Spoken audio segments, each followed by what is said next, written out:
Sense ఆర్గాన్స్‌ను, జ్ఞానేంద్రియాలను 2000 అంటే ప్రాచీన కాలంలో క్రీస్తు పూర్వం 2300 సంవత్సరాల క్రితం 2300 సంవత్సరాల క్రితం ప్లాటో, అరిస్టాటిల్ ఇద్దరు శాస్త్రవేత్తలు ఈ ఇద్దరు శాస్త్రవేత్తలు జ్ఞానేంద్రియాలు 5 అని కనుగొని వాటిలో స్పర్శ జ్ఞానం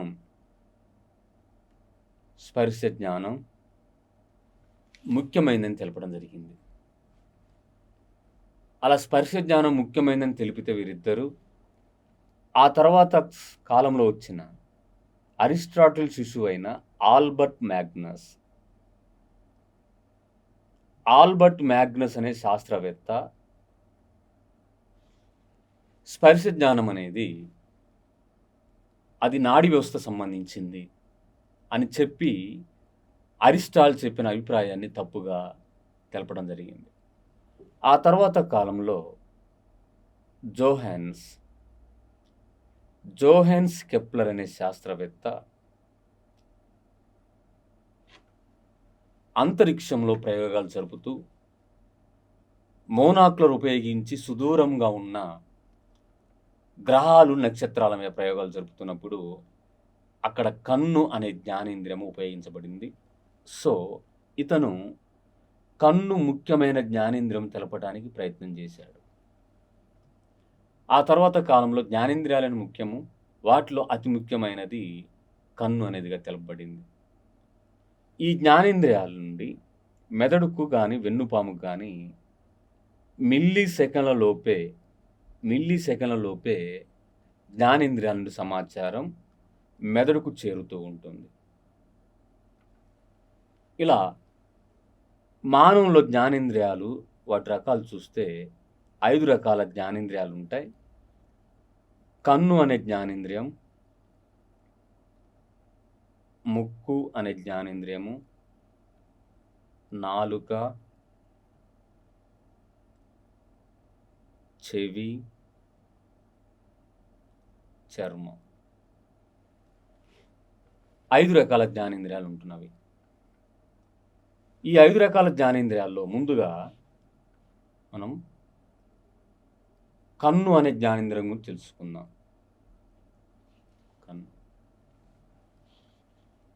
ఈ కన్ను అనే జ్ఞానేంద్రియం, కన్ను గురించిన అధ్యయనాన్ని ఆప్థమాలజీ అంటారు.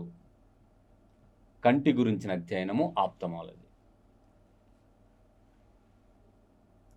కన్ను అనేది మనకు బయటికి కనిపిస్తున్న భాగం, చాలా తక్కువగా ఉంటుంది.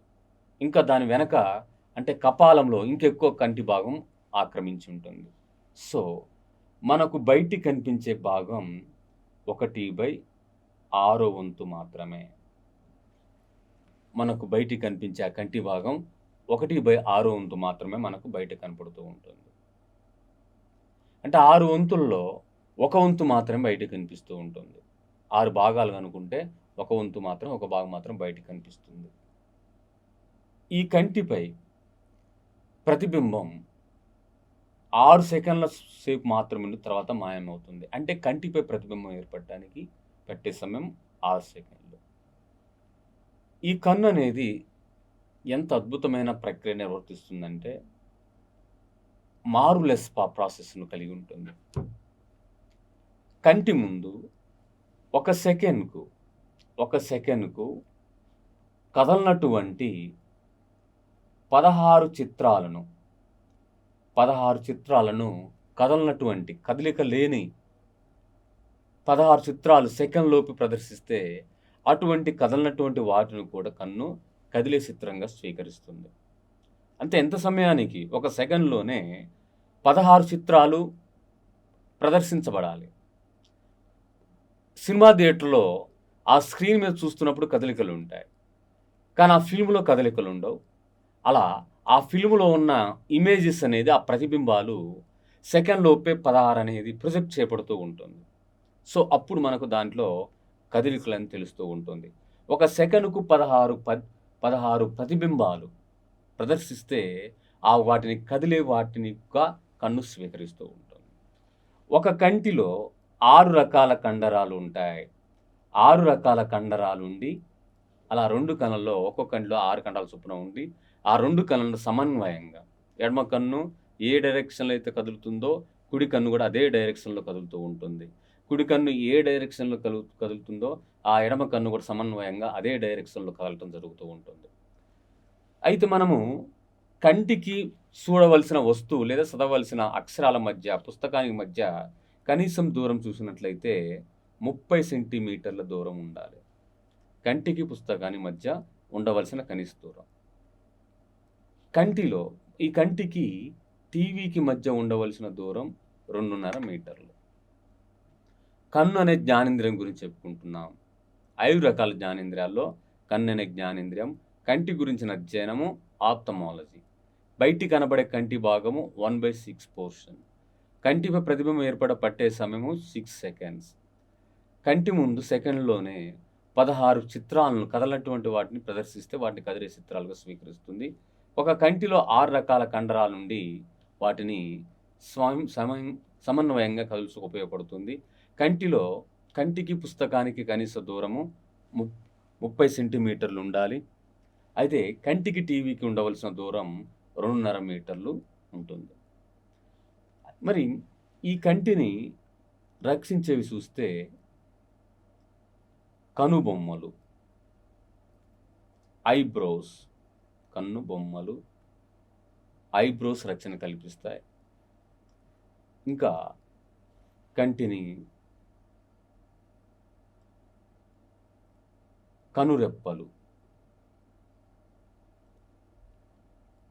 కనురెప్పలు సహకరిస్తాయి.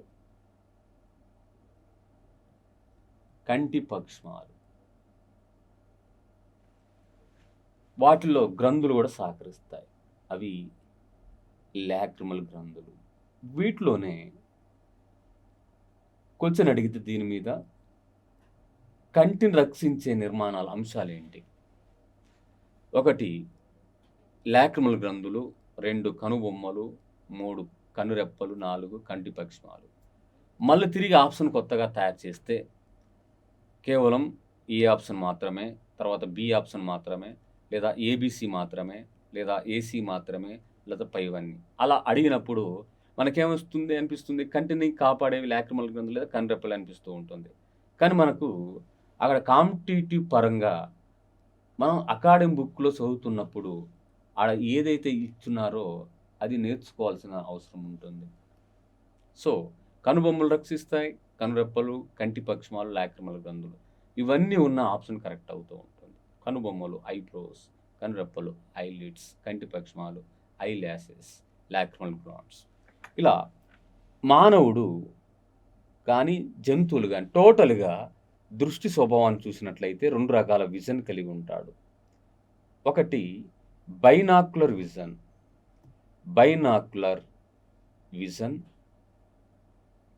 2 మోనాక్యులర్ విజన్. జీవులు దృష్టిని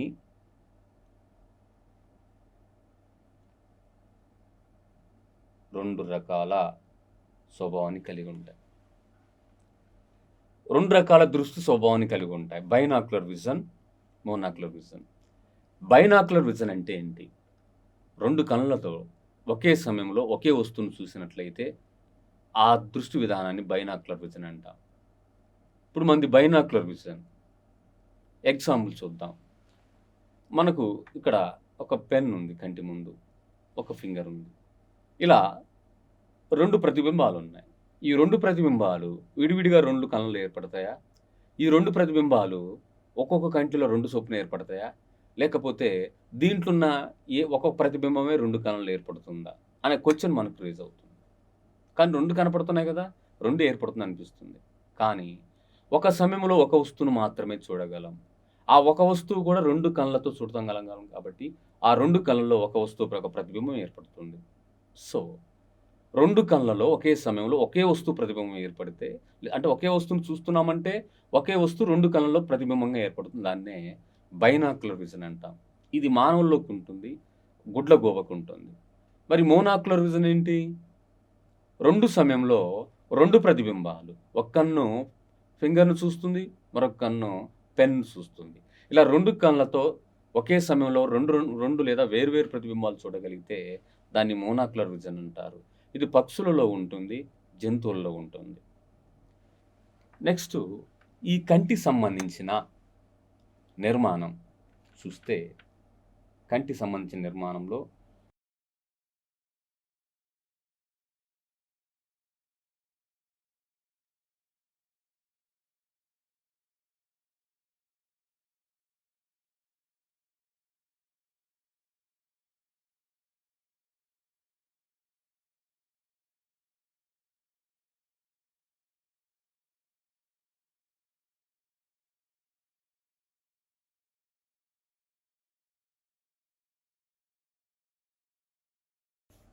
భాగాలు చూసినట్లయితే కంటిలో ప్రధానంగా 3 పొరలుంటాయి. ఒకటి దృఢస్థరం.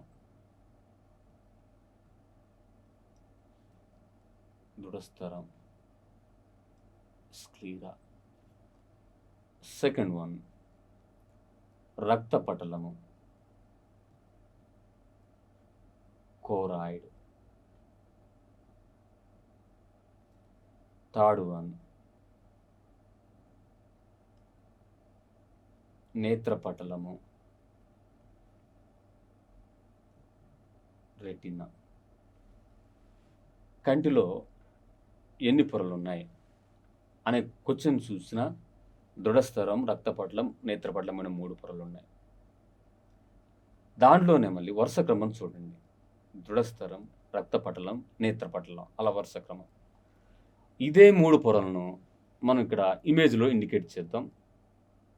బ్రింజాల్ కర్రలో ఉన్న ఈ వెలుపలి పొర ఇక్కడ మనం గీసింది. యాక్చువల్‌గా కంటిలో అది తెలుపు రంగులో ఉంటుంది.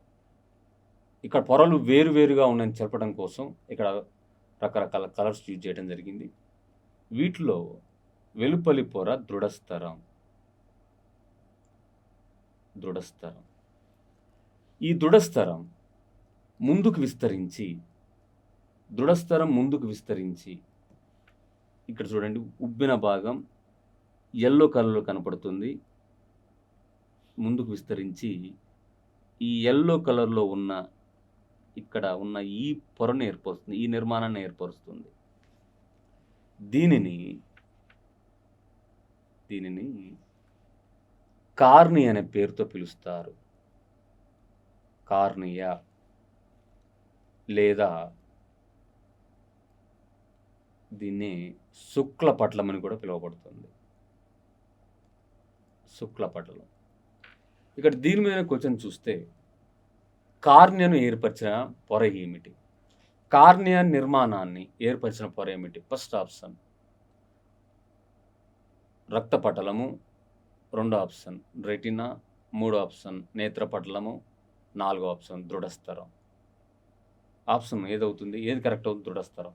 ఎందుకంటే మన ఇమేజ్లో మనం గీస్తూ ప్రతి ఒక్క పాయింట్ను మనం ఎక్స్ప్లెయిన్ చేస్తూ ఆ పాయింట్ని అక్కడ దాని యొక్క లింక్ను కూడా, రిలేషన్ కూడా చెప్పడం జరుగుతుంది. ఒక్కోసారి కార్నియా అనేది దేనికి సంబంధించింది అలా జతపరచాలు కూడా ఏదో ఒకటి తీసుకుని అక్కడ రకరకాల జతపరచాలు వచ్చి వేరే టాపిక్లో ఇచ్చి ఈ టాపిక్లో కూడా ఒక పాయింట్ను అక్కడ యాడ్ చేయొచ్చు.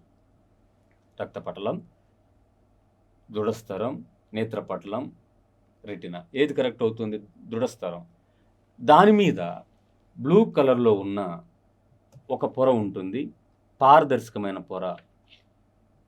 బ్లూ కలర్లో ఇక్కడ గీసిన బ్లూ కలర్లో ఒక పారదర్శకమైన పొర ఉంటుంది, ట్రాన్స్పరెన్సీ లేయర్ ఉంటుంది. దానిని కంజెక్టివా అనే పేరుతో పిలుస్తారు. దేని మీద ఉంది కంజెక్టివా? కార్నియా మీద ఉన్నది.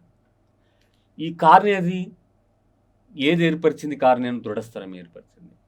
ఒక వ్యక్తి చనిపోయినప్పుడు 6 గంటల లోపు కంటి నుండి సేకరించే భాగమే కార్నియా.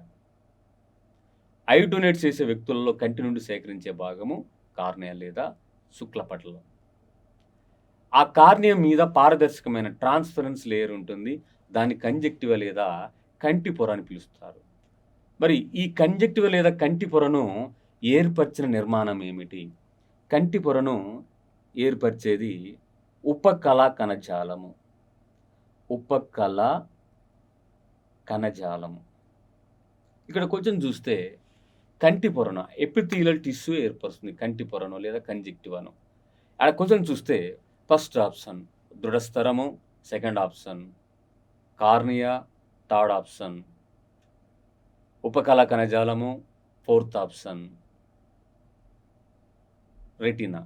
ఇలా చూస్తే ఇక రెటీనా అనేది మూడో పొర అనేది మనకు ఇమేజ్‌లో తెలుస్తుంది. దానికి సంబంధం లేదని తెలుస్తుంది. ఇక దృఢస్థరం అనేది కార్నియాని ఏర్పరిచింది. అది కూడా దానికి దగ్గర లేదు కాబట్టి అది కూడా కాదేమో అనిపిస్తుంది.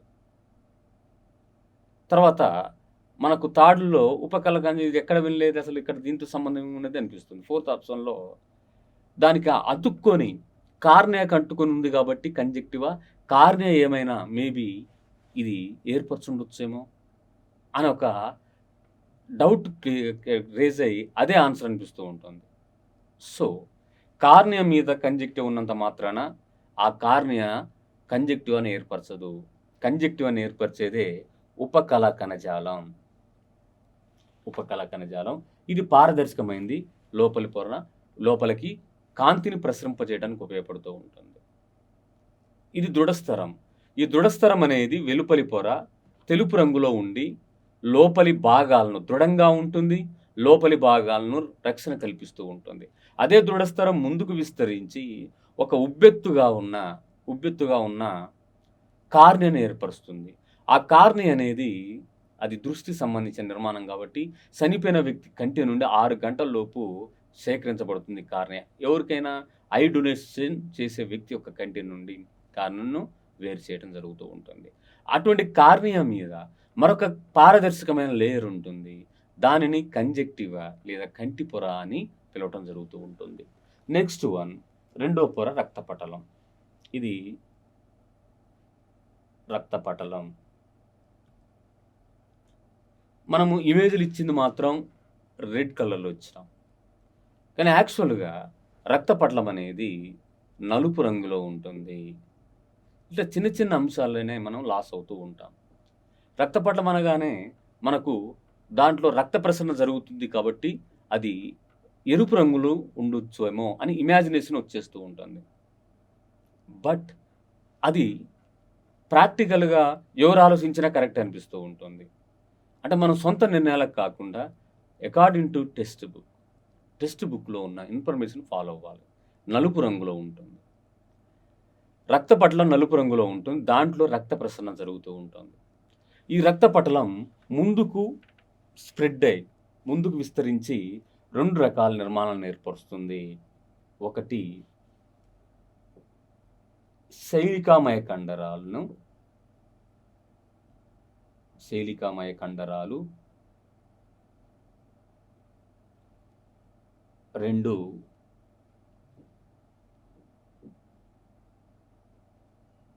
రెటినాను 2 ఐరిస్‌ని ఏర్పరుస్తుంది. ఐరిస్ లేదా దీన్నే కనుపాప అని కూడా పిలుస్తారు. శైలికామయ కండరాలు, ఐరిస్ అనేవి దేని నుండి ఏర్పడతాయి? రక్తపటలము నుండి. కంటిలో రెండో పొరైన రక్తపటలము ఇంకా 2 నిర్మాణాలను ఏర్పరుస్తుంది. అక్కడ చూడండి ఇమేజ్‌లో చూసినట్లయితే ఇక్కడ జూమ్ చేయబడింది. ఈ జూమ్ చేయబడిన ఇమేజ్‌లో ఆ రెడ్ కలర్‌లో గీసిన ఆ రక్తపటలం ముందుకు విస్తరించి 2 స్ట్రక్చర్స్ గీసుకున్నాం. బ్లాక్ రంగులో ఉన్న ఈ నిర్మాణం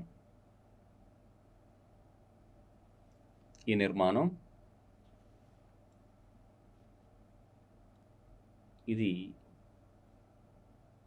ఐరిస్. అదే ఇక్కడ వేళ్ళలాంటి మాదిరిగా పట్టుకొని ఉన్నవి కేస లాంటివి వీటిని శైలికామయ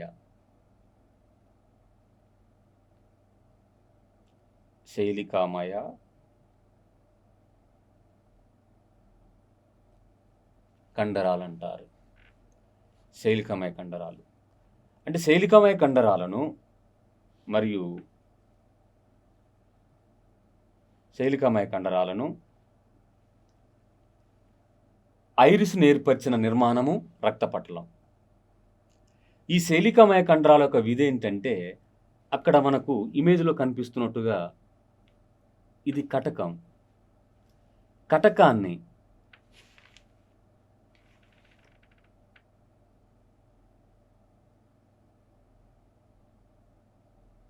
కటకాన్ని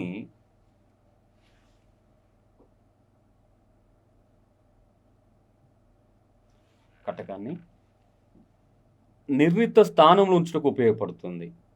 కుంభాకార కటకం ఉంది కంటిలో. ఆ కంటిలో నిర్ణీత స్థానంలో ఉంచడానికి శైలికమయ కండరాలు ఉపయోగపడతాయి. ఇది శైలికమయ కండరాల యొక్క విధి. రక్తపటలం ఏర్పరిచిన శైలికమయ కండరాల యొక్క విధి. Next one then iris. Nothing but దీన్ని కనుపాప అని కూడా పిలుస్తారు.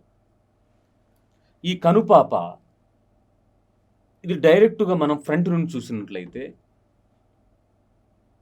ఇలా ఉన్న కంటి ముందు అంచులు తెలుపు రంగును కలిగి ఉంటాయి. మధ్య భాగం ఇలా నలుపు రంగును కలిగిన పొర ఉంటుంది. దాని మధ్యలో పూర్తిగా ముయ్యకుండా ఒక చిన్నటి రంధ్రం ఉంటుంది. ఇలా ఈ బ్లాక్ కలర్‌లో ఉన్నదాన్ని ఐరిస్ అంటారు. ఆ ఐరిస్ మధ్య ఉన్న ఈ డాట్‌ను దీన్ని ప్యూపిల్ లేదా తారక అని పిలుస్తారు. తారక లేదా ప్యూపిల్. ఇలా ఫ్రంట్ నుంచి చూస్తే కంటి యొక్క స్ట్రక్చర్ ఆ విధంగా కనిపిస్తుంది. ఐరిస్ లేదా కంటి పాప లేదా కనుపాప ఆ తారక వాటి మధ్య ఉన్న రంధ్రాన్ని కంట్రోల్ చేస్తుంది. అంటే పరిమాణాన్ని పెంచుతుంది, పరిమాణాన్ని తగ్గిస్తుంది. ఫర్ ఎగ్జాంపుల్, సినిమా థియేటర్‌లోకి వెళ్ళిన తర్వాత ఆ థియేటర్ లోపడంతా చీకటిగా కనిపిస్తుంది. ఆ చీకటిగా కనిపిస్తున్నప్పుడు ఏం చేస్తుందంటే ఐరిస్, ఆ కంటిలో ఉన్న ఐరిస్, ఆ తారక ఐరిస్ మధ్య ఉన్న రంధ్రం పరిమాణం పెంచుతూ ఉంటుంది. అంటే అలా ఎప్పుడైతే పెంచుతూ ఉంటుందో మనకు కూడా కొద్దిగా చివరకు మనకు కావాల్సిన సీటు మన సీట్ ఏదో మనకు కనిపిస్తూ ఉంటుంది. మనం టికెట్ పరంగా మనకి ఇచ్చిన రిజర్వేషన్ సీట్ అనేది కనిపిస్తూ ఉంటుంది. అంటే ఇక్కడ ఐరిస్ అనేది ఆ చీకటిగా ఉన్న సమయంలో కాంతి ఎక్కువగా పోవటానికి ఆ తారక యొక్క పరిమాణాన్ని పెంచింది. మరి ఒకవేళ చీకటి నుండి బాగా వెలుతురులోకి వచ్చినట్లయితే అప్పుడేమవుతుందంటే ఎక్కువ వెలుతురు అవసరం లేదు కంటిలోకి. ఐరిస్ ఏం చేస్తుందంటే సంకోచం చెందించి ఆ కండరాలు ఐరిస్ కండరాలు సంకోచం చెందటం వల్ల ఆటోమేటిక్‌గా తారక యొక్క ఆ రంధ్రము కూడా చిన్నదిగా మారుతుంది. సో, తక్కువ వెలుతురు, తక్కువ కాంతి చేరినా కూడా ఆ ఎక్కువ వెలుతురులో ఆ వస్తువులను పర్ఫెక్ట్‌గా చూడగలం. సో, ఐరిస్ యొక్క ఫంక్షన్ ఏదని తెలుస్తుంది. తారక యొక్క వ్యాసాన్ని కంట్రోల్ చేస్తూ ఉంటుంది. తారక యొక్క పరిమాణాన్ని మార్చడం, పెంచడాన్ని వంటి క్రియలో పాల్గొంటుంది. ఇదే ఐరిస్ ఆధార్ కార్డ్ ప్రింట్ చూస్తున్నప్పుడు ఆ యొక్క టీవీలో కెమెరాలో ఆధార్ కార్డ్‌లో ఆ యొక్క ఐరిస్‌ను పొందుపరచడం జరుగుతూ ఉంటుంది. ఇలా ఆధార్ కార్డ్‌లో ఐరిస్‌ను ఉపయోగించవచ్చు అనే విధానాన్ని మిమీ జోయ్ అనే శాస్త్రవేత్త ఆధార్ కార్డ్‌లో ఐరిస్ ఉపయోగాన్ని కనుగొన్నాడు. ఆధార్ కార్డ్‌లో ఐరిస్ ఉపయోగించడానికి కనుగొన్న శాస్త్రవేత్త మిమీ జోయ్ అనే శాస్త్రవేత్త. ఇలా సెకండ్ పొరైన రక్తపటలం ఐరిస్‌ను ఏర్పరుస్తుంది మరియు శైలికమయ కండరాలను ఏర్పరుస్తుంది. అలా ఈ ఐరిస్ మధ్య ఉన్న ఈ రంధ్రాన్ని తారక లేదా ప్యూపిల్ అనే పేరుతో పిలుస్తారు. ఈ రంధ్రం ద్వారానే కటకం మీద ప్రతిబింబం పడుతుంది. ఇక్కడ కాంతి ప్రసార మార్గం అని క్వెషన్ చేస్తే దానికి ఆప్షన్స్ ఒకవేళ ఏదన్నా అడిగితే మనకు చూడండి ఆ వరుస క్రమం. ముందుగా కాంతి arrow mark, conjunctiva arrow mark, cornea arrow mark, iris arrow mark, కటకం. సెకండ్ వన్ కాంతి arrow mark, cornea arrow mark, conjunctiva arrow mark, తారక యారో మార్క్ కటకం. థర్డ్ వన్ కాంతి యారో మార్క్, కటకం arrow mark, conjunctiva arrow mark, cornea arrow mark, iris. Fourth option కాంతి arrow mark, conjunctiva arrow mark, cornea arrow mark, తారక arrow mark కటకం. ఏది correct అవుతుంది? Fourth one. అంటే కాంతి కంజక్టివా నుండి కార్నియా ద్వారా దాని ఒక మధ్య చిన్న రంధ్రం ఉంది, నల్లటి గుడ్డు మధ్యలో చిన్న రంధ్రం ఉంటుంది, దాని తారక ద్వారా ప్రొజెక్ట్ చేయబడుతూ ఉంటుంది. అంతేగాని ఐరిస్ అనేది కనుపాప అంటామని లేదా కంటిపాప అంటామని ఐరిస్ మీద నుంచి వెళ్ళదు. ఇప్పుడు కంటిలో మనకు నల్లటి గుడ్డు నుంచి వెళ్ళదు, ఆ నల్లటి గుడ్డు మధ్యలో ఒక చిన్నటి చుక్క ఉంటుంది, అది రంధ్రం, అది పోర్. అది అటువంటి రంధ్రము ద్వారా కాంతి కంటి లోపలికి కటకం మీద పడుతూ ఉంటుంది. ఆ కటకము దాని యొక్క వెనక నుండి తర్వాత దృష్టి సంబంధించిన జ్ఞానమైన మూడో పొర మీదకి చేరుతూ ఉంటుంది. సో కాంతి ఐరిస్ మీద నుంచి చేరదు, ఐరిస్ మధ్య ఉన్న తారక నుండి చేరుతూ ఉంటుంది. మరి ఇటువంటి రక్తపటలంలో కుక్కలకు కానీ, పిల్లులకు కానీ, జంతువులకు కానీ, కుందేలుకు కానీ టపెటమ్ లూసిఫెరిన్ అనే ఒక స్ఫటికం ఉండటం వలన రాత్రి సమయంలో ఆ జంతువుల కంటి మీద కాంతి పడినట్లయితే వాటి కళ్ళు మెరుస్తూ ఉంటాయి. రాత్రి సమయంలో కళ్ళు మెరుటకు కారణమైన స్ఫటికం టపెటమ్ లూసిఫెరిన్. ఇవి కంటిలో, జంతువుల కంట్లో మాత్రమే, అది కూడా రక్తపటలంలో మాత్రమే మెరవటానికి ఉపయోగపడే ఒక స్ఫటికం, ఒక crystal. It is called tapetum luciferin. Next, ఇప్పటి వరకు మనము దృఢస్థరం గురించి చెప్పుకున్నాం, రక్తపటలం. థర్డ్ వన్ ఏంటంటే నేత్రపటలం. ఈ నేత్రపటలాన్ని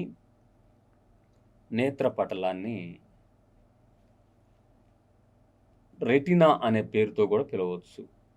రెటినా. ఈ నేత్రపటలం అనేది కంటిలో మూడో పొర.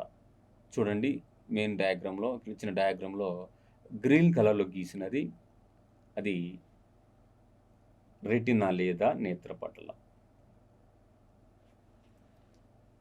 ఈ నేత్రపటలం మీద ప్రతిబింబం ఏర్పడుతూ ఉంటుంది.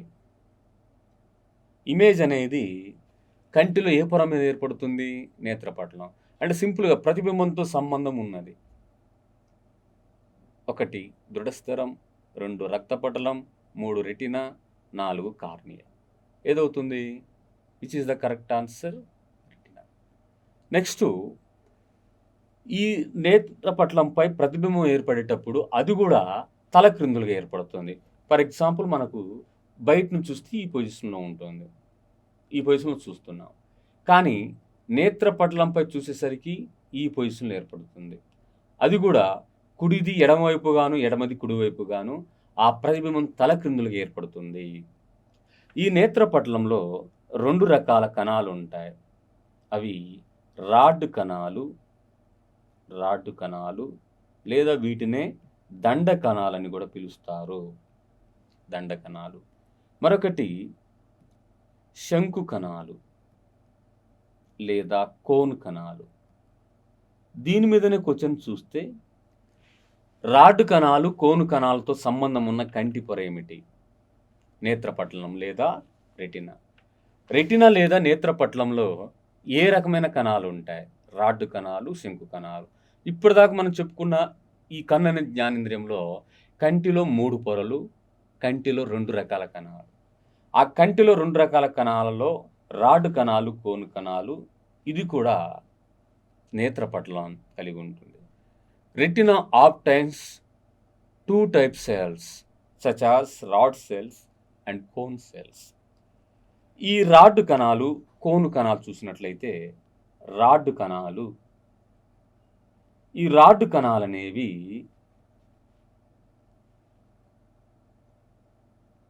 $125 మిలియన్ల సంఖ్యలో ఉంటాయి. రాడ్ కణాల సంఖ్య 125 మిలియన్లు. ఈ రాడ్ కణాలు రాత్రి సమయంలో చూడటానికి ఉపయోగపడతాయి. ఆ రాత్రి సమయంలో చూడటానికి ఉపయోగపడే ఆ రాడ్ కణాలు, వాటి ద్వారా రాత్రి సమయంలో ఏ వస్తువు చూసినా కూడా ఆ వస్తువు బూడిద రంగులో కనిపిస్తూ ఉంటుంది. రాత్రి సమయంలో ఆ వస్తువు బూడిద రంగులో కనిపిస్తూ ఉంటుంది. మరి ఈ రాడ్ కణాలు ఒక వర్ణకాన్ని కలిగి ఉంటాయి. రొడాప్సిన్. ఈ రొడాప్సిన్ అనే వర్ణకం రాత్రి సమయంలో చూడటానికి ఉపయోగపడే రాడ్ కణాల్లో ఉండే ఒక వర్ణకం. ఈ రొడాప్సిన్ అనేది ఏ అనే విటమిన్ వలన ఏర్పడుతూ ఉంటుంది. ఇది రాడ్ కణాలు. అంటే రాత్రి సమయంలో చూస్తున్న జీవి యొక్క కంటిలో ఎక్కువ సంఖ్యలో ఉంటాయి రాడ్ కణాలు. ఫర్ ఎగ్జాంపుల్ గుడ్లగూబలో. మరి కంటిలో ఈ రాడ్ కణాల యొక్క సంఖ్య చూస్తే 125 మిలియన్లు. ఇవి ఎక్కువ సంఖ్యలో అంటే కోన్ కణాల కంటే కూడా ఎక్కువ సంఖ్యలో ఉంటాయి. రాత్రి సమయంలో చూడటానికి ఉపయోగపడతాయి. ఆ రాత్రి సమయంలో చూస్తున్నవన్నీ కూడా బూడిద రంగులో. సో, ఇవి ఒక వర్ణకాన్ని రాత్రి సమయంలో చూడటానికి ఒక పిగ్మెంట్‌ను కలిగి ఉంటాయి. దాన్నే రొడాప్సిన్ అనే పేరుతో పిలుస్తారు. ఈ రొడాప్సిన్ అనేది ఏర్పడటానికి కారణమైనది ఏ అనే విటమిన్. సెకండ్ వన్ చూద్దాం. సెకండ్ వన్ కోన్ కణాలు లేదా శంకు కణాలు. ఈ కోన్ కణాల సంఖ్య 7 మిలియన్స్ ఉంటాయి. Total of cone cells about 7 millions. ఇవి తక్కువ సంఖ్యలో అంటే కంపేర్ చేస్తే రాడ్ కణాలు, కోన్ కణాలు కంపేర్ చేస్తే రాడ్ కణాలు 125 మిలియన్స్ ఉంటాయి. కోన్ కణాలు 7 మిలియన్స్ ఉంటాయి. ఇవి పగటి సమయంలో వెలుతురులో వివిధ రంగులు గుర్తించడానికి ఉపయోగపడతాయి. రాత్రి సమయంలో చూడటానికి ఉపయోగపడేది రాడ్ కణాలు. పగటి సమయంలో కోన్ కణాలు. అంటే వెలుతురులో వివిధ రంగులు లేదా కాంతిలో వివిధ రంగులు చూడటానికి కోన్ కణాలు ఉపయోగపడతాయి. ఈ కోన్ కణాల్లో ఉండే వర్ణకం ఐడాప్సిన్ అనే వర్ణకం ఉంటుంది. ఐడాప్సిన్. రాడ్ కణాల్లో ఉండే వర్ణకం చెప్పుకున్నట్లుగా రొడాప్సిన్ కోన్ కణాల్లో. ఈ రెండింటికి ఐడాప్సిన్ గాని మరియు రొడాప్సిన్ గాని ఏర్పడటానికి కావలసిన విటమిన్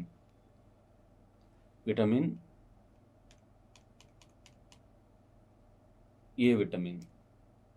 ఏ విటమిన్ వలన రాడ్ కణాల్లో రొడాప్సిన్ ఏర్పడుతుంది. కోన్ కణాల్లో ఐడాప్సిన్ ఏర్పడుతూ ఉంటుంది.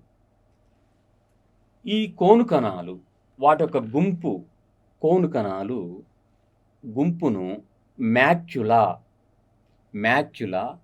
లేదా దానిని యెల్లో స్పాట్ దాన్నే పచ్చచోటు అని కూడా పిలుస్తారు. పచ్చచోటు లేదా ఫోవియా అనే పేరుతో పిలుస్తారు. యెల్లో స్పాట్ లేదా పచ్చచోటు లేదా ఫోవియా లేదా మ్యాక్యులా. ఏంటి అసలు మ్యాక్యులా? కోన్ కణాల సమూహం. ఒకళ్ళ క్వెషన్ అడిగితే ఈ క్రింది వానిలో మ్యాక్యులా సంబంధించింది ఏమిటి? మ్యాక్యులా అంటే ఏమిటి? ఫస్ట్ ఆప్షన్ రాడ్ కణాలు, కోన్ కణాలు లేని ప్రాంతం. సెకండ్ ఆప్షన్ రాడ్ కణాలు, కోన్ కణాలు కలిగిన ప్రాంతం. థర్డ్ ఆప్షన్ కోన్ కణాల యొక్క గుంపు. ఫోర్త్ ఆప్షన్ రాడ్ కణాల యొక్క గుంపు. Which is the correct answer? Cone కణాల సమూహాన్ని మ్యాక్యులా అనే పేరుతో పిలుస్తారు. అంటే ఇక్కడ కోన్ కణాల కింద రాసుకుంటే మ్యాక్యులా అని రాసుకున్నాము అనుకుంటే ఒకవేళ ఇక్కడ దీనికి సంబంధించిందని తెలుస్తూ ఉంటుంది. కోన్ కణాల సమూహమే మ్యాక్యులా. జనరల్‌గా కంటిలో ప్రతిబింబం ఎక్కడ ఏర్పడుతుంది? మూడో పొర అయిన రెటినా మీద ఏర్పడుతుంది. ఆ రెటినా మీద ప్రతిబింబం ఏర్పడటానికి ఆ కోన్ కణాల గుంపైన మ్యాక్యులా సహకరిస్తూ ఉంటుంది. సో, మనం చెప్పినట్లయితే కంటిలో ప్రతిబింబం రెటినాలోని మ్యాక్యులా మీద ఏర్పడుతూ ఉంటుంది. అయితే ఆ ప్రతిబింబాన్ని కరెక్ట్‌గా అర్థం చేసుకోవడం కోసం అక్కడి నుండి ఒక నాడి బయలుదేరుతూ ఉంటుంది. ఆ నాడి దృక్నాడి, ఆప్టిక్ నర్వ్ అని పిలుస్తారు. దృక్నాడి, ఆప్టిక్ నర్వ్ అనే పేరుతో పిలుస్తున్నారు. ఈ ఆప్టిక్ నర్వ్ అనేది దేనికి కనెక్ట్ అయి ఉంటుంది? రెటినా లేదా నేత్రపటలానికి కనెక్ట్ అయి ఉంటుంది.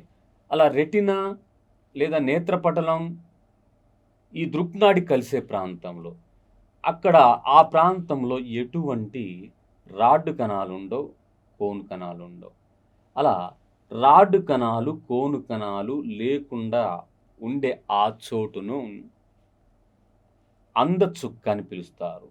అందచుక్క లేదా బ్లైండ్ స్పాట్. అందచుక్క లేదా blind spot. If you can see in the diagram, అక్కడ మనకు అందచుక్క అనేది రాడ్డు కణాలు, కోను కణాలు లేని ప్రాంతం. ఇది ఎక్కడ ఉంటుంది? ఇది రెటినా దృక్నాడి కలిసే ప్రాంతంలో ఉంటుంది. దానినే అందచుక్క అనే పేరుతో పిలవటం జరుగుతూ ఉంటుంది. మరి బ్లైండ్ స్పాట్ అనేది రాడ్డు కణాలు, కోను కణాలు లేని ప్రాంతం. ఎల్లో స్పాట్ అనేది కేవలం కోను కణాల యొక్క గుంపే ఎల్లో స్పాట్గా పిలవటం జరుగుతూ ఉంటుంది. అక్కడి నుండి సమాచారం దృక్నాడి మధ్య మెదడుకు తీసుకెళ్తూ ఉంటుంది. మధ్య మెదడు. సో మనం ఇక్కడ ఆ దృష్టి వరుస క్రమం చూద్దాం. ఇటువంటి ఇంపార్టెంట్ వరుస క్రమాలు అనేవి ఎక్కువ అడుగుతూ ఉన్నాడు. ఇది కూడా అడగడానికి అవకాశం ఉండొచ్చు. చూద్దాం. కంటిలోకి కాంతి ఏ విధంగా చేరుతుంది? కాంతి అది ఎక్కడి నుండి?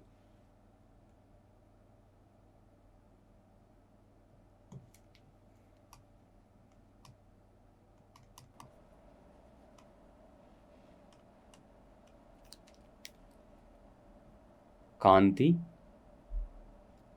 అక్కడుండి కంజక్టివా,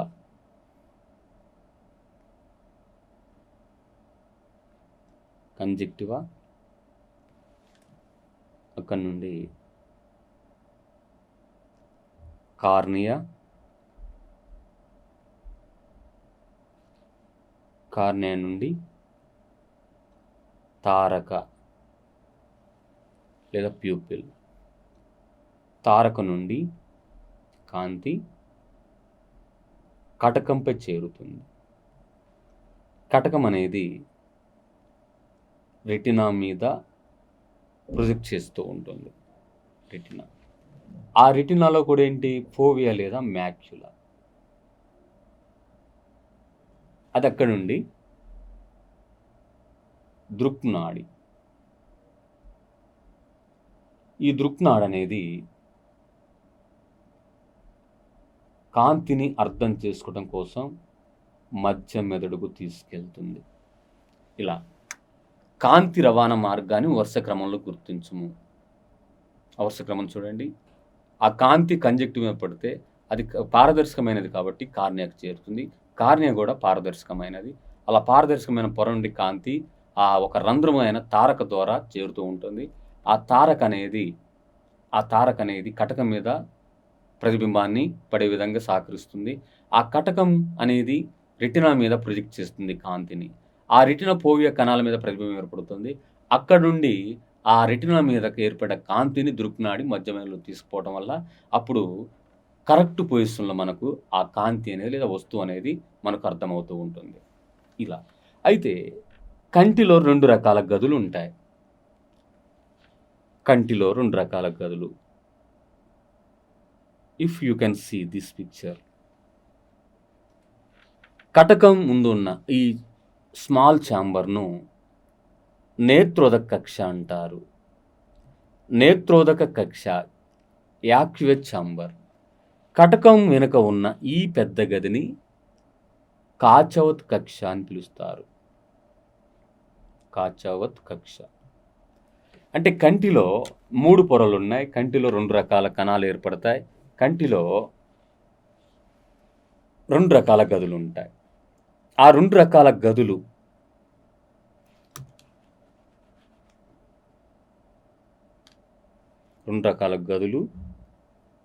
చూస్తే, ఒకటి నేత్రోదక కక్ష.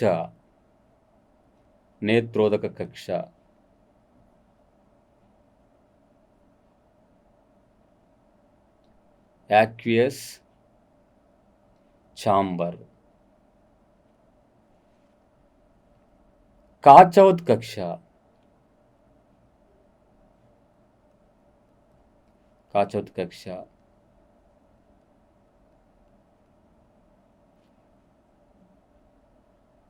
Vitreous chamber. ఇలా 2 గదులు. ఫర్ ఎగ్జాంపుల్ రఫ్గా చూద్దాం. ఇది కటకం అనుకుంటే, ఇది కటకం వెనక ఉన్న గది, పెద్ద గది. కటకం ముందు ఉన్న ఈ చిన్న గది. కటకం ముందు ఉన్న ఈ చిన్న గదిని నేత్రోద కక్ష అని, కటకం వెనుక ఉన్న ఈ పెద్ద గదిని కాచవత్ కక్ష అని పిలుస్తారు.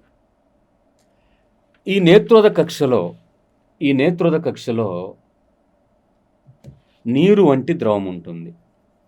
నేత్రోద కక్షలో ఉన్న ఆ ద్రవం అనేది నీరు. కాచవత్ కక్షలో ఉన్న ఆ ద్రవాన్ని జెల్లీ వంటి ద్రవం ఉంటుంది. కాచవత్ కక్షలో జెల్లీ వంటి ద్రవం ఉంటుంది. అదే నీరు వంటి ద్రవం. ఇలా జెల్లీ వంటి ద్రవం మరి నీరు వంటి ద్రవాలు ఈ రెండు కలిసి కంటి నుండి బయట నుంచి వచ్చే బాహ్య పీడనాన్ని నుండి రక్షణ కల్పిస్తూ ఉంటాయి. అంటే కంటిని బాహ్య పీడనం నుండి ఈ రెండు రకాల గదుల్లో ఉన్న ద్రవాలు రక్షణ కల్పిస్తాయి. ఏది చిన్న గది అవుతుంది? నేత్రోద కక్ష. ఏది పెద్ద గది అవుతుంది? కాచవత్ కక్ష. So our eye obtains two chambers such as aqueous chamber, second one vitreous chamber. తర్వాత ఈ కంటికి కలిగే వ్యాధుల గురించి మనం డిస్కస్ చేసినట్లయితే, కంటి కలిగే వ్యాధులు,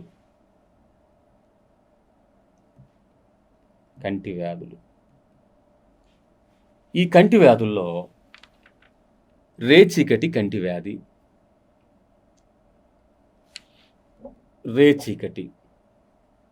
కంటి వ్యాధి,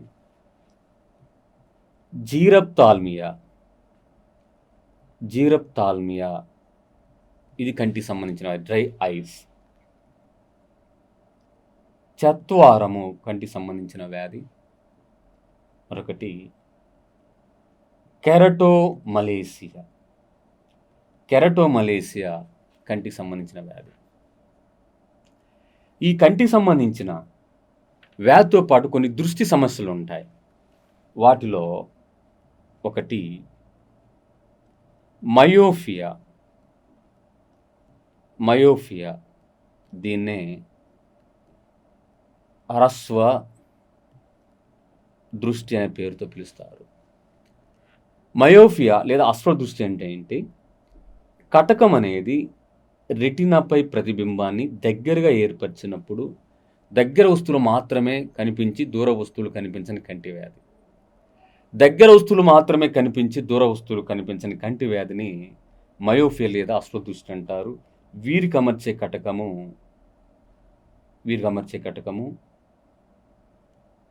పుటాకార కటకం. బైకానోకేవ్ లెన్స్. మరొక కంటి సంబంధించిన సమస్యలో దీర్ఘదృష్టి లేదా దీన్నే హైపర్మెట్రోఫియా అని పిలుస్తారు. హైపర్మెట్రోఫియా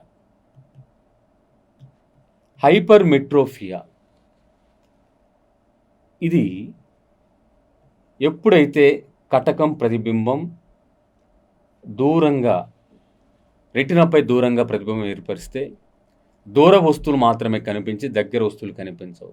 అలా దూర వస్తువులు కనిపించి దగ్గర వస్తువులు కనిపించని ఈ కంటి వ్యాధిని దీర్ఘదృష్టి అంటారు. ఈ రకమైన సమస్యతో బాధపడుతున్న వారికి కుంభాకార కటకాన్ని అమరుస్తారు. ఈ కుంభాకార కటకం బైకాన్వెక్స్ లెన్స్ కుంభాకార కటకాన్ని అమర్చడం జరుగుతూ ఉంటుంది. మరొక దృష్టి సమస్య వర్ణాంధత్వం, కలర్ బ్లైండ్నెస్, రంగులను గుర్తించలేకపోవుట. మరొక దృష్టి సమస్య దాన్ని ట్రకోమా అని కూడా పిలుస్తారు. ట్రకోమా వ్యాధి అంటే కళ్ళు ఎర్రగా మారటం. కెలామీడియా టకామస్ అనే బ్యాక్టీరియా వల్ల కళ్ళు ఎరుపు రంగులో మారుతాయి. దీనిలో కొయ్య కండ్ల జబ్బు అని కూడా పిలవడం జరుగుతుంది. మరొక కంటి సమస్య కెటరాక్ట్ లేదా శుక్లాలు ఏర్పడుట. అంటే కంటిలో కటకం అపారదర్శకంగా మారినప్పుడు కంటిలో ఒక తెల్లటి పూత ఏర్పడుతుంది. దాన్ని కెటరాక్ట్ లేదా శుక్లాలు ఏర్పడటం పిలుస్తారు. మరొక కంటి సంబంధించిన సమస్యలో గ్లకోమా వ్యాధి, లేదా నీటి కాసులు. గ్లకోమా లేదా నీటి కాసులనే వ్యాధి ఎవరిలో అయితే కంటి వెంట నిరంతరం నీరు కారుతూ ఉంటుందో అటువంటి కంటి సంబంధిత వ్యాధిని గ్లకోమా లేదా నీటి కాసులనే పేరుతో పిలుస్తారు. ఇవన్నీ కంటికి సంబంధించిన వ్యాధులు. మన జ్ఞానేంద్రియాలు చెప్తున్నప్పుడు, ఆ జ్ఞానేంద్రియాల గురించి చెప్తున్నప్పుడు మరొకసారి దానొక సమ్మరీ చూసినట్లయితే, జ్ఞానేంద్రియాలను 2300 సంవత్సరాల క్రితమే ప్లాటో, అరిస్టాటిల్ 5 రకాలను కనుగొని దాంట్లో స్పర్శ జ్ఞానం ముఖ్యమైనదని చెప్పారు. ఆ స్పర్శ జ్ఞానం అనేది ఒక నాడీ వ్యవస్థతో సంబంధం ఉన్నది. సో, మీరు చెప్పిన అభిప్రాయం తప్పు అని ఆల్బర్ట్ మ్యాగ్నస్ అనేది అతని యొక్క వారొక అభిప్రాయాన్ని వ్యతిరేకించాడు. ఆ తర్వాత ఆ జ్ఞానేంద్రియాలలో కన్ను అనే జ్ఞానేంద్రియము ముఖ్యమైనదని వివరించడానికి ప్రయత్నం చేసిన వ్యక్తి జోహెన్స్ కెప్లర్. మరి ఈ కన్ను, ముక్కు, నాలుక, చెవి ఇలా 5 రకాల జ్ఞానేంద్రియాలు, చర్మం ఇలా 5 రకాల జ్ఞానేంద్రియాల నుండి మెదడుకు గానీ, వెన్నుపాముకు గానీ సమాచారం అనేది ఫ్రాక్షన్ ఆఫ్ సెకండ్‌లో అంటే మిల్లీ సెకన్ల లోపే సమాచారం చేరుతూ ఉంటుంది. ఇలా వీరు కనుగొన్న ఆ జ్ఞానేంద్రియాలు కన్ను, ముక్కు, నాలుక, చెవి, చర్మం జ్ఞానేంద్రియాలు. అయితే ఈ కంటికి సంబంధించిన జ్ఞానేంద్రియం గురించి చెప్పుకుంటే, కంటి గురించిన అధ్యయనం ఆప్థమాలజీ. మనకు బయటికి కనపడే కంటి భాగం 1/6 వంతు మాత్రమే. కంటిలో ప్రతిబింబము 6 సెకన్ల మాత్రమే సమయం నిలిచి ఉంటుంది. ఈలో ఒక కంటిలో 6 రకాల కండరాలుండి కంటిని సమన్వయం కదులుస్తూ ఉంటాయి. కంటికి, పుస్తకానికి మధ్య కనీస దూరము 30 సెంటీమీటర్లు. కంటికి, టీవీకి మధ్య ఉండవలసిన దూరము 2.5 మీటర్లు. ఈ కంటిని రక్షించేవి కనుబొమ్మలు, కనురెప్పలు, కంటి పక్ష్మాలు, లాక్రిమల్ గ్రంథులు. ఈ లాక్రిమల్ గ్రంథులతో పాటు దాంట్లో ద్రవం ఉంటుంది. దాన్నే లాక్రిమల్ ద్రవం లేదా దాన్ని కన్నీలు సాధారణ భాషలో కన్నీలని పిలుస్తారు. సాధారణ భాషలో కన్నీలని పిలువబడుతూ ఉంటుంది. ఇటువంటి లాక్రిమల్ ద్రవం దానిలోని సోడియం క్లోరైడ్ అనే లవణం, లైసోజైమ్ అనే ఎంజైమ్ ఉండి ఎల్లప్పుడూ కంటిలో చేరుతున్న దుమ్మును, ధూళిని, బ్యాక్టీరియాను బయటకు తీసివేస్తూ ఉంటాయి. ఇటువంటి కండ్లు ఏ జీవులో అయినా కండ్లు జనరల్‌గా 2 రకాల దృష్టి స్వభావాన్ని కలిగి ఉంటుంది. వాటిలో ఒకటి బైనాక్యులర్ విజన్, 2 మోనాక్యులర్ విజన్. ఒక వ్యక్తిలో లేదా ఏ దృష్టి అయితే ఒక సమయంలో 2 వస్తువుల యొక్క ఒక వస్తువు యొక్క ప్రతిబింబం 2 కళ్ళలో ఏర్పడితే దాన్ని బైనాక్యులర్ విజన్. మానవులో ఉన్న దృష్టి విధానం బైనాక్యులర్ విజన్. ఏ జీవులైతే దృష్టి విధానం 2 కళ్ళతో వేరు వేరు వస్తువులను ఒకే సమయంలో చూడగలిగితే దాన్ని మోనాక్యులర్ విజన్ అని పిలవటం జరుగుతూ ఉంటుంది. ఇటువంటి కన్ను ప్రధానంగా 3 పొరలను కలిగి ఉంటుంది. దృఢస్థరము, రక్తపటలము, నేత్రపటలం. ఈ దృఢస్థరం ముందుకు విస్తరించి కార్నియాను ఏర్పరుస్తుంది. ఆ కార్నియా మీద ఒక పారదర్శకమైన పొర ఉంటుంది. దాన్ని కంజక్టివ్ లేదా కంటి పొర అంటారు. ఆ కంజక్టివ్ లేదా కంటి పొర అనేది ఉపకళా కణజాలం నుంచి ఏర్పడుతూ ఉంటుంది. ఈ దృఢస్థరం తెలుపు రంగులో ఉండి కంటి లోపలి భాగాలను రక్షించడమే కాకుండా కార్నియాను ఏర్పరుస్తూ ఉంటుంది. ఆ కార్నియా చనిపోయిన వ్యక్తి కంటి నుండి ఎవరైతే ఐ డొనేట్ చేసే వాళ్ళు ఉంటారో ఆ వ్యక్తి యొక్క కంటి నుండి 6 గంటల లోపు బయటకు తీయడం జరుగుతూ ఉంటుంది. ఇక నెక్స్ట్ పొర చూస్తే రక్తపటలం, కోరాయిడ్. ఈ రక్తపటలం నలుపు రంగులో ఉంటుంది. దీంట్లో రక్త ప్రసరణ జరుగుతుంది. ఈ రక్తపటలం ముందుకు విస్తరించి 2 రకాల నిర్మాణాలను ఏర్పరుస్తుంది. ఒకటి శైలికామయ కండరాలు, మరొకటి ఐరిస్. శైలికామయ కండరాలు కటకం యొక్క స్థానం మారకుండా నిర్మిత స్థానంలో ఉంచుతుంది. ఆ సిలియర్స్ మజిల్స్. తర్వాత ఐరిస్. ఐరిస్ అనేది మన కంటిలో మనకు డైరెక్ట్‌గా చూస్తే కంటిలో ముందు నుంచి చూసినట్లయితే కంటిలో నల్లటి గుడ్డును ఐరిస్ అంటాం. ఆ నల్లటి గుడ్డులో ఒక చిన్న రంధ్రం ఉంటుంది. మనం చుక్కగా అనుకుంటాం కానీ అది రంధ్రం, అది పోర్ ఉంటుంది, హోల్ ఉంటుంది. అటువంటి హోల్‌ను తారక అంటాం. ఆ తారక యొక్క పరిమాణాన్ని పెంచడం, తగ్గించడం కోసం ఐరిస్ ఉపయోగపడుతుంది. ఈ ఐరిస్‌ను ఆధార్ కార్డ్‌లో ఉపయోగించడాన్ని మొట్టమొదటిసారిగా మిమీచోయన్ అనే శాస్త్రవేత్త కనుగొన్నాడు. ఇలా మనం రెండో పొర రక్తపటలం గురించి చెప్తున్నప్పుడు రాత్రి సమయంలో కొన్ని జీవుల యొక్క కంటి మీద వెలుతురు పడినప్పుడు వాటి యొక్క కళ్ళు మెరుస్తూ ఉంటాయి. అంటే కుక్క, పిల్లి, కుందేలు జంతువుల వంటి కండ్లు రాత్రి సమయంలో మెరవటానికి కారణమైన టపెటమ్ లూసిఫెరిన్ ఆ జీవుల యొక్క రక్తపటలంలో ఆ స్ఫటికం ఉంటుంది. ఇక థర్డ్ వన్ కంటిలో మూడో పొర నేత్రపటలం. దాన్ని రెటినా అని కూడా పిలుస్తారు. ఈ నేత్రపటలం మీద ప్రతిబింబం తలక్రిందులుగా ఎడమది కుడివైపుగా ఏర్పడుతుంది, కుడివైపుది ఎడమవైపుగా ఏర్పడుతూ ఉంటుంది. ఇటువంటి నేత్రపటలం 2 రకాల కణాలను కలిగి ఉంటుంది. అది రాడ్ కణాలు మరియు శంకు కణాలు లేదా కోను కణాలు. ఈ రాడ్ కణాలు, కోను కణాల మధ్య కంపారిజన్ చూసినట్లయితే రాడ్ కణాల సంఖ్య 125 మిలియన్స్ ఉంటాయి. కోను కణాల సంఖ్య 7 మిలియన్స్ ఉంటాయి. ఆ రాడ్ కణాలు ఎక్కువ సంఖ్యలో ఉంటాయి. కోన్ కణాలు తక్కువ సంఖ్యలో ఉంటాయి. రాడ్ కణాలు రాత్రి సమయంలో వస్తువులు చూడటానికి ఉపయోగపడతాయి. కోన్ కణాలు పగటి సమయంలో వివిధ రంగులు చూడటానికి ఉపయోగపడతాయి. రాత్రి సమయంలో చూస్తున్న రాడ్ కణాల ద్వారా చూస్తున్న వస్తువులన్నీ బూడిద రంగులో కనిపిస్తాయి. అలా రాడ్ కణాల్లో ఒక పిగ్మెంట్ ఉంటుంది. రొడాప్సిన్ అనే పిగ్మెంట్ ఉంటుంది. ఆ రొడాప్సిన్ అనే పిగ్మెంట్ ఏర్పడడానికి కారణమైనది ఏ విటమిన్. కోన్ కణాల్లో కూడా పిగ్మెంట్ ఉంటుంది. రంగులను గుర్తించడానికి కారణమైన పిగ్మెంట్ లేదా వర్ణకం. ఆ పిగ్మెంట్ అనేది ఐడాప్సిన్. ఐడాప్సిన్ కూడా ఏ అనే విటమిన్ వల్ల ఏర్పడుతూ ఉంటుంది.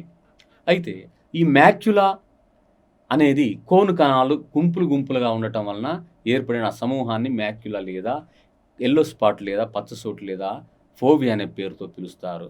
ఇలా ఈ కంటికి సంబంధించిన ఆ దృష్టి సంబంధించిన జ్ఞానాన్ని చూస్తే అయితే ఇక్కడ ఈ యొక్క దృక్నాడి అనేది మరియు రెటినా కలిసే ప్రాంతంలో ఎటువంటి రాడ్ కణాలు గాని, కోన్ కణాలు గాని ఉండవు. దాన్నే అందచుక్క లేదా బ్లైండ్ స్పాట్ అంటారు. మరి కంటిలోకి మనం ఒక కాంతిని బయటున్న ఒక వస్తువుని గాని, కాంతిని గాని అర్థం చేసుకుంటున్నామంటే, ఆ వస్తువు గాని, ఆ కాంతి గాని ఆ రవాణా చెందే ఒక సీక్వెన్స్ చూస్తే కాంతి అక్కడి నుండి కంజక్టివ్ మీద చేరుతుంది. కంజక్టివ్ నుంచి కార్నియాకు తీసుకుంటుంది. ఆ కార్నియా అనేది తారక ద్వారా కటకం మీదకి ప్రతిబింబాన్ని రవాణా చేస్తుంది. ఆ కటకం అనేది రెటినాలో ఉన్న ఫోవియా మీద ప్రొజెక్ట్ చేస్తుంది. ఆ రెటినా మీద ఉన్న సమాచారాన్ని ఆ దృక్నాడి మధ్య మెదడుకు చేరవేయటం వల్ల మనము ఆ స్పష్టమైన వస్తువుని గాని, కాంతిని గాని గుర్తించగలుగుతున్నాం. అలా కంటిలో 2 రకాల గదులుంటాయి. ఒకటి నేత్రోద కక్ష, కాచవత్ కక్ష. నేత్రోద కక్షలో నీరు వంటి ద్రవము, కాచవత్ కక్షలో జెల్లీ వంటి ద్రవం. కటకం ముందు ఉన్న చిన్న గది నేత్రోద కక్ష, కటకం వెనుక ఉన్న పెద్ద గది కాచవత్ కక్ష. ఇటువంటి కంటికి సంబంధించిన వ్యాధులు చూసినట్లయితే రేచీకటి అది ఏ విటమిన్ లోపం వల్ల కలుగుతుంది. జీరప్థాల్మియా లాక్రిమల్ గ్రంథులు విడుదల కాకపోవడం వల్ల ఏ విటమిన్ లోపించినప్పుడు రాత్రి లాక్రిమల్ గ్రంథుల ద్రవం విడుదల ఆగిపోయి కళ్ళు పొడిబారిపోతాయి. దాన్నే డ్రై ఐస్ లేదా పొడి కళ్ళు అంటారు. ఇక చత్వారం అంటే కూడా కంటికి సంబంధించిన సమస్య ఇది. నెక్స్ట్ కెరటో మలేసియా అంటే ఏ విటమిన్ లోపించిన వారిలో పిల్లల్లో ఆ యొక్క శుక్లపట్లం పగిలి శాశ్వతంగా అంధత్వం కలిగి దాన్ని కెరటో మలేసియా అని పిలుస్తారు. తర్వాత ఈ కంటికి సంబంధించిన ఆ కటకం ఏర్పరిచే ప్రతిబింబాలను బట్టి ఆ దృష్టి సమస్యలు చూస్తే మయోపియా లేదా అశ్వదృష్టి. కటకం ప్రతిబింబం రెటినాపై దగ్గరగా ఏర్పరిస్తే దగ్గర వస్తువులు మాత్రమే కనిపిస్తాయి. దూర వస్తువులు కనిపించవు. దానికి అటువంటి దృష్టి సమస్య ఉన్న వారికి పుటాకార కటకం అమర్స్తారు. ఇక దీర్ఘదృష్టి అంటే కటకం ప్రతిబింబాన్ని రెటినాపై దూరంగా ఏర్పరిస్తే దూర వస్తువులు మాత్రమే కనిపించి దగ్గర వస్తువులు బ్లర్రుగా కనపడతాయి, మసకగా కనపడతాయి. వారికి అమర్చే కటకం కుంభాకార కటకం. తర్వాత కంటి సంబంధించిన వ్యాధుల్లో వర్ణాంధత్వం, నలుపు, ఎరుపు అంటే ఎరుపు, ఆకుపచ్చ, నీలి రంగులన్నీ వారికి నలుపు రంగులో కనిపిస్తాయి. అటువంటి ప్రాథమిక రంగులు గుర్తించలేనటువంటి జన్యు వ్యాధిని వర్ణాంధత్వం. మరొకటి కళ్ళు ఎరుపు రంగులో మారితే ట్రకోమా అంటాం. తర్వాత కెట్రాక్ట్ లేదా శుక్లాలు ఏర్పడటం. కటకం అపారదర్శకంగా మారినప్పుడు ఆ కంటిలో ఒక వెండి రంగు లేదా తెల్లటి పూత ఏర్పడుతుంది, పొర ఏర్పడుతుంది. దాన్నే కెట్రాక్ట్ లేదా శుక్లాలు అంటారు. తర్వాత గ్లకోమా మానసిక ఒత్తిడికి గురైనప్పుడు గ్లకోమా కంటి వెంట నీరు కారుతుంది. దాన్నే గ్లకోమా లేదా నీటి కాసులని పిలుస్తారు. నెక్స్ట్ ఇదే కాకుండా కంటి సమయం ఇంకో వ్యాధి చెప్పొచ్చు. దాన్నే కంజక్టివిటీస్ లేదా కళ్ళ కలక. ఎడినో వైరస్ వలన కలిగిన వ్యాధిని మెడ్రాస్‌లో కనుగొన్నారు. దాన్ని మెడ్రాస్ ఫీవర్ అంటారు. లేదా దాన్నే పింక్ ఫీవర్ అని పిలువబడుతుంది. దాన్ని కంజక్టివ్ అంటే కంటి పొరకు ఆ వైరస్ సంక్రమించినప్పుడు ఆ కలిగే వ్యాధిని కంజక్టివ్‌గా పిలవడం జరుగుతూ ఉంటుంది.